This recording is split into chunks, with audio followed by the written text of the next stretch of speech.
말씀의 제목을 함께 따라 하실래요? 은혜 없이는 살 수 없습니다.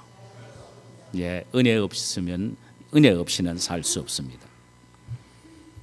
여러분은 아마도 불이 꺼진 캄캄한 도시의 전경을 보신 적이 있으실 것입니다.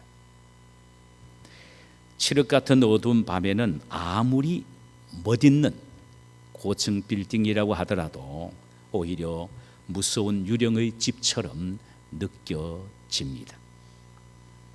전깃불이 환하게 비춰질 때에 비로소 아름다운 야경이 되는 것이죠. 뉴욕 맨하탄도 필라델피아 시내 윌리엄 펜이나 그 주변에 있는 아름다운 빌딩도 모두 불이 꺼지면 혐오감만 느껴지게 될 것입니다. 얼마 전 우리가 살고 있는 이 지역에 전기불이 나갔습니다. 우리 교회도 하루 24시간 그대로 불이 나간 적이 있습니다. 저는 그때 불 꺼진 동리를 이렇게 살펴보면서 참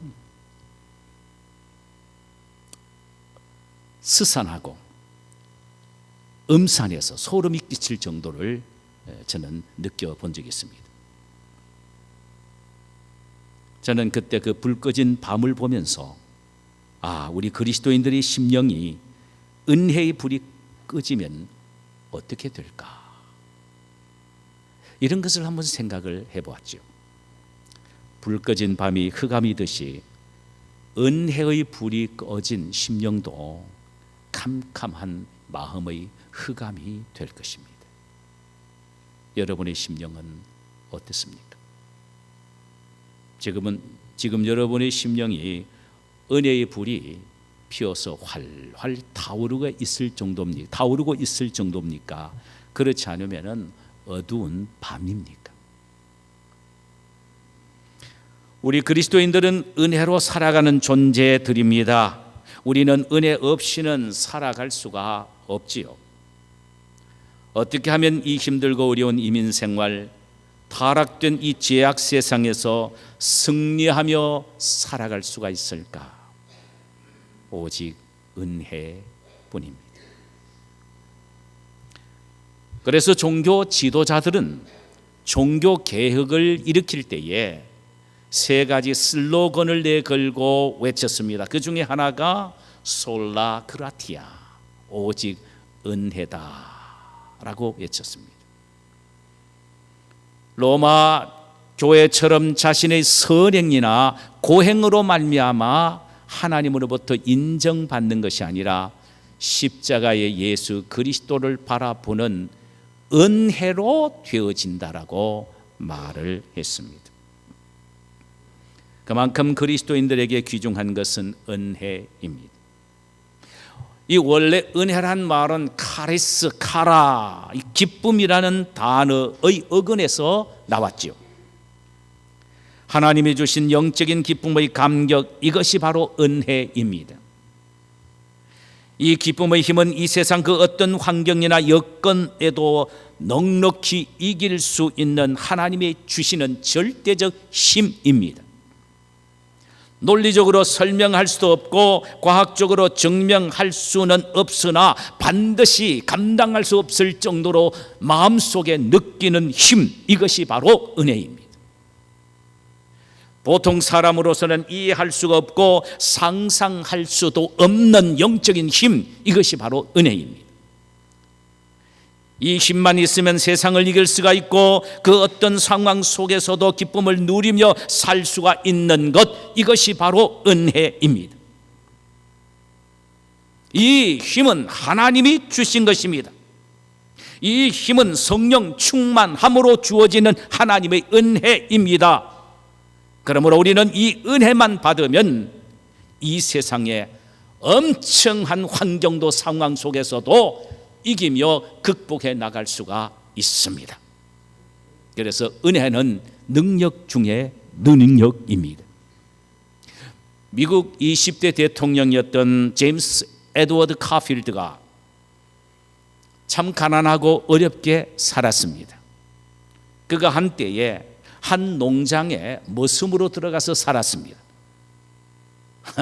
머슴 주제에 그 주인의 딸이 너무 예뻐서 접근하다가 들켜가지고 결국은 쫓겨났습니다.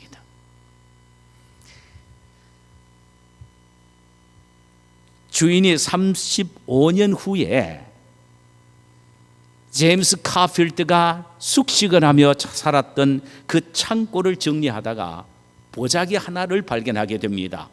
그 보자기 속에 소유주의 이름이 적혀져 있는데 제임스 에드워드 카필드 이렇게 적혀져 있었습니다.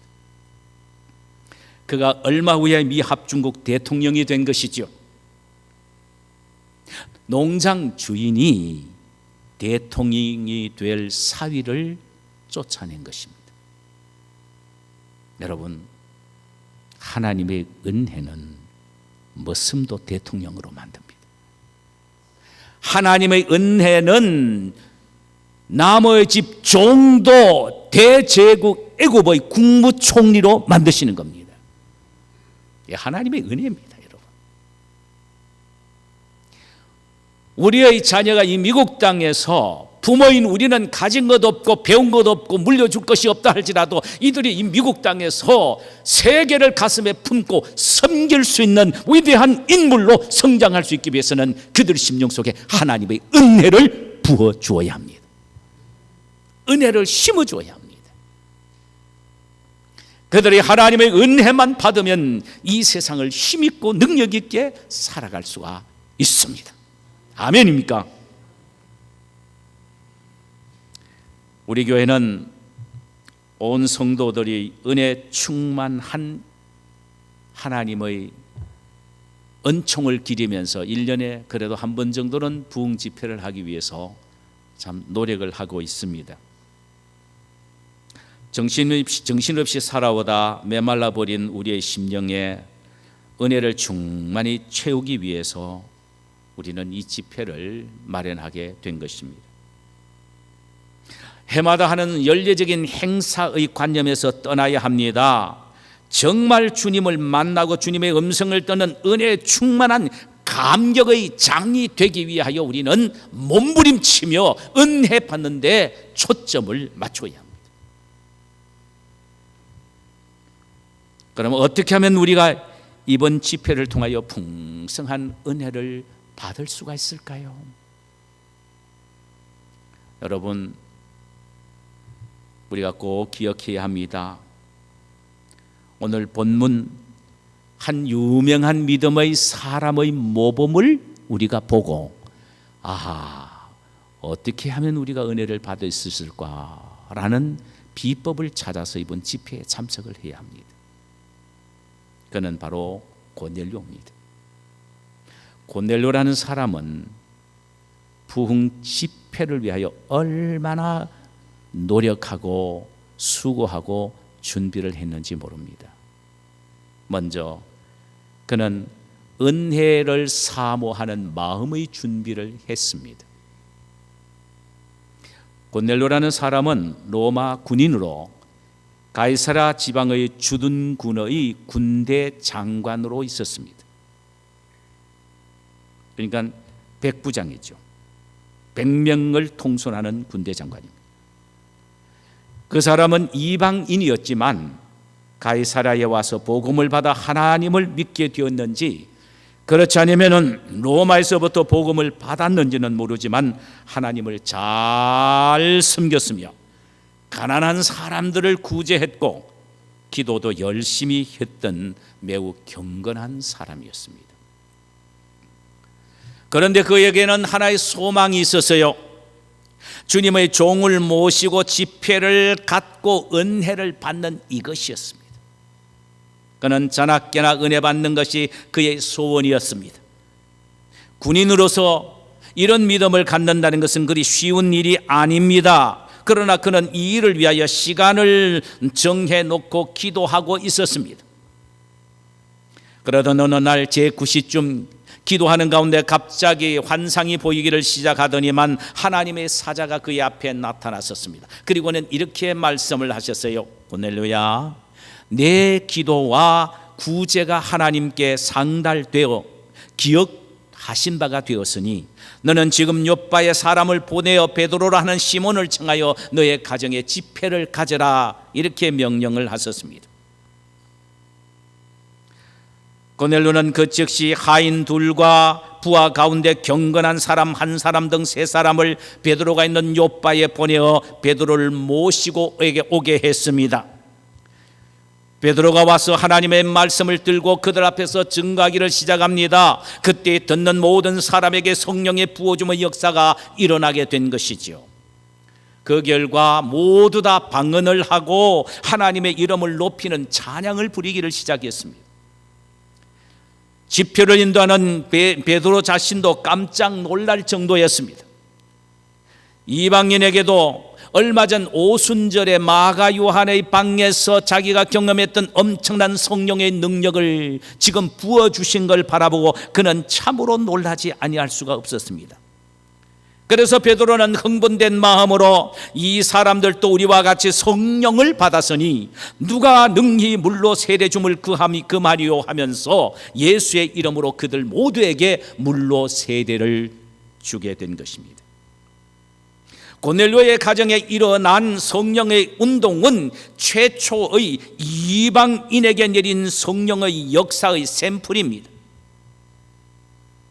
바로 이 점을 시점으로 해서 이방 지역에 성령의 엄청난 역사의 문이 장이 열려지게 된 것입니다. 그래서 빌립이라는 사람은 사마리아에 가서 복음을 전했더니 엄청난 기적이 일어나게 된 것입니다. 고넬료의 과정과 그 일행이 이런 놀랄만한 성령의 은혜를 받은 비결은 오직 은혜를 받아야 되겠다는 사모한 마음의 준비였습니다. 그렇습니다. 은혜를 받기 위해서는 사모하는 마음이 가장 중요합니다.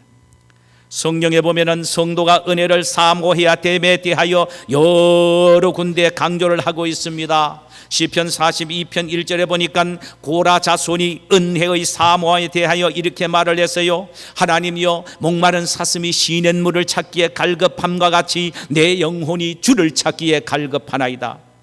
목말라 애타는 사슴이 시냇물을 찾기에 헐떡거리며 갈망하고 사모한 것 같이 바로 내 영혼이 하나님으로부터 내려오는 은혜를 사모함이 이토록 목말라 합니다라고 노래하고 있다라는 말입니다.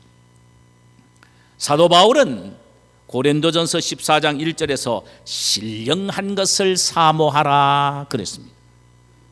야고보서 4장 5절에서는 야고보 사도는 이렇게 말합니다. 우리 속에 거하시는 성령이 시기하시기까지 하나님의 은혜를 사모하라. 참으로 대단한 표현입니다. 우리 믿는 성도들 속에는 성령이 계십니다. 늘 이 성령님이 우리에게 요구하는 것은 그 성령의 감동과 감화를 따라서 살아가기를 원합니다. 그러기 위해서는 매일매일 삶 속에서 내 속에 계시는 성령의 음성을 듣기 위하여 우리는 노력해야 된다는 말입니다. 이렇게 성령은 매일매일 순간순간 당신을 바라보며 당신의 음성을 듣고 따르고 순종하고 사모하기를 원하는 것이 우리에 대한 성령의 요구인데, 성령께서 우리가 하나님의 은혜를 사모하는 것이 너무나도 열렬하니까 성령이 오히려 뭔 말입니까? 질투하고 시기할 정도가 되었다 이 말입니다. 이 정도로 성령의 은혜를 사모하라고 말씀을 하고 있습니다.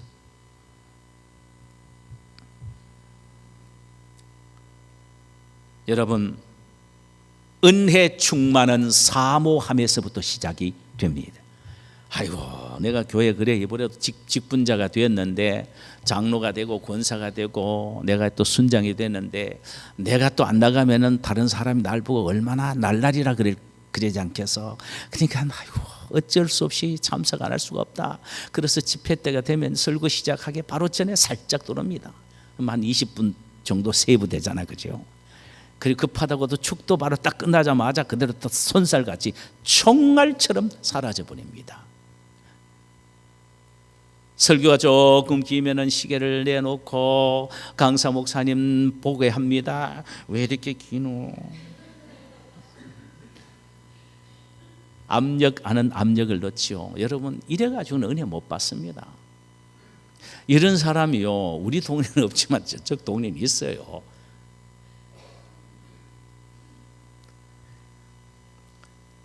집회를 통하여 은혜를 받아야 되겠다는 사모하는 마음을 가슴에 품고 참석하시기를 바랍니다.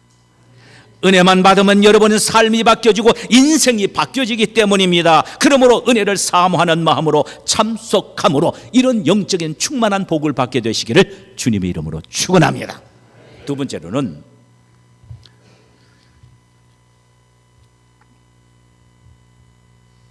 기도의 준비를 해야 합니다. 본문 2절에 보면은요, 고넬료가 기도로 준비한 모습을 우리가 발견하게 됩니다. 거기에 보면은 고넬료가 부흥회를 통하여 은혜 받기 위하여 기도하는데 항상 기도했다 그랬습니다. 항상 기도했다. 참 대단한 표현입니다. 우리는 이런 단어가 부담스럽다고 슬쩍 지나가 버리는데 그래서는 안 됩니다. 항상 기도했다. 3절 하반절에서는 매일 구시로 시간을 정해 놓고 기도했다는 모습을 보여주고 있습니다. 24절 이하에 보면은 집회를 위하여 모인 사람들이 무턱대고 기다리는 것이 아니라 기도하며 기다리는 모습들을 감지하게 됩니다. 사도행전 1장에 보면은요, 예수님이 승천하시면서 제자들에게 뭐라고 말씀하신지 여러분 아시지요? 내가 떠난 후 몇 날이 못 되어 아버지께서 약속하신 성령을 선물로 너희들이 받게 되니 너희들은 예루살렘을 떠나지 말고 기다리라, 이렇게 말씀하셨어요.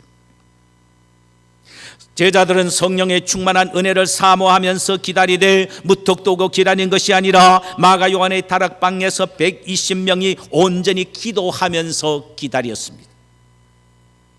이는 철저히 기도로 준비했다는 말입니다. 그랬더니 예수님 승천 후 열흘 만에 오순절 성령 강림 절기에 성령의 충만한 역사가 그들 위에 내려지게 된 것입니다. 할렐루야! 하루 이틀 일이 아니라 열흘 동안 기도로 준비한 것이 아닙니다. 열흘 동안 기도로 준비한 것입니다. 우리는 이번 집회를 위해서 매월 한 번씩 첫 주에 올라가는 산상 기도회, 오늘 또 우리는 올라가게 될 것입니다. 왜 올라갑니까? 이번 집회를 통하여 나뿐만 아니라 우리 교회 전체가 은혜 받도록 하기 위하여, 기도하기 위하여 올라가야 되는 것입니다. 여러분, 사실 여러분들 은혜 받기 위하여 얼마나 기도하십니까? 사업 잘 되도록 기도하고, 가정을 위해서 기도하고, 자녀들 잘 되도록 기도하고, 여러분 건강을 위해서 기도하는 모든 것 다 좋은 일입니다. 그러나 사실요, 우리가 우선적으로 기도해야 될 서브젝트는 바로 은혜 충만히 받는 일인 것입니다. 우리는 은혜를 충만히 받도록 하기 위하여 기도해야 됩니다. 뿐만 아니라 성숙한 그리스도인이 어떤 사람입니까? 교회가 은혜 충만하도록 기도해야 합니다. 주여, 이번 집회를 통하여 온 교회가 은혜 충만하게 하옵소서라고 기도하기 위하여 우리는 산상기도에 올라갑니다. 기도로 준비하지 않고서는 어떤 은혜도 우리가 집회를 통하여 받을 수가 없기 때문입니다. 기도는 준비의 가장 우선적인 조건입니다. 또 하나의 준비는 시간의 준비입니다. 시간의 준비. 이는 시간을 내어서 한 곳에 모였다는 말입니다. 고넬료의 가정이 말입니다. 이처럼 은혜를 받으려면 은혜의 장소에 나와야 합니다. 그러려면 시간을 만들어야 합니다. 고넬료가 100명의 병사를 거느린 백부장이었지만은 그는 공무적으로 얼마나 바빴겠습니까? 그럼에도 불구하고 그는 시간을 내어서 자기 집에다가 자기 집 식구뿐만 아니라 그리고 종들과 일가와 친척 그리고 가까운 친구들까지 초청하여 이 집회를 위하여 준비하고 있었다는 사실입니다. 이 사실을 베드로가 자기의 집에 들어왔을 때 고넬료가 한 33절의 말씀을 통하여 우리는 밝히 알 수가 있습니다. 이렇게 말합니다. 내가 곧 당신에게 사람을 보내었더니 오셨으니 잘하였나이다. 이제 우리는 주께서 당신에게 명하신 모든 것을 듣고자 하여 다 하나님 앞에 있나이다. 고넬료는 자기가 초청하고자 한 사람을 자기 집에 다 모아놓고 지금 베드로를 기다리고 있다는 것입니다. 오순절 성령 강림 때도 역시 하나님이 약속하신 성령의 은혜를 받기 위해서 120명의 성도들도 한 곳에 모였습니다. 마가 요한의 다락방에 다 함께 한 곳에 모였습니다. 그것도 하루 이틀이 아니라 장장 열흘 동안 시간을 내어서 모인 것입니다.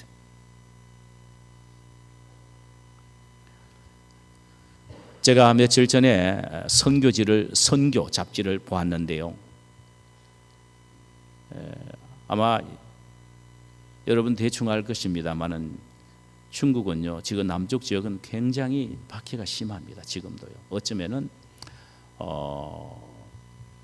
모태동의 문화 혁명 때보다 더 기독교의 박해가 심하다 할 정도로, 우리 선교사님이 보여주는, 제가 지난번에 그 영상을 보니까요, 그 십자가 종탑을 부숴서 깨어버리고, 야, 보통이 아닙니다.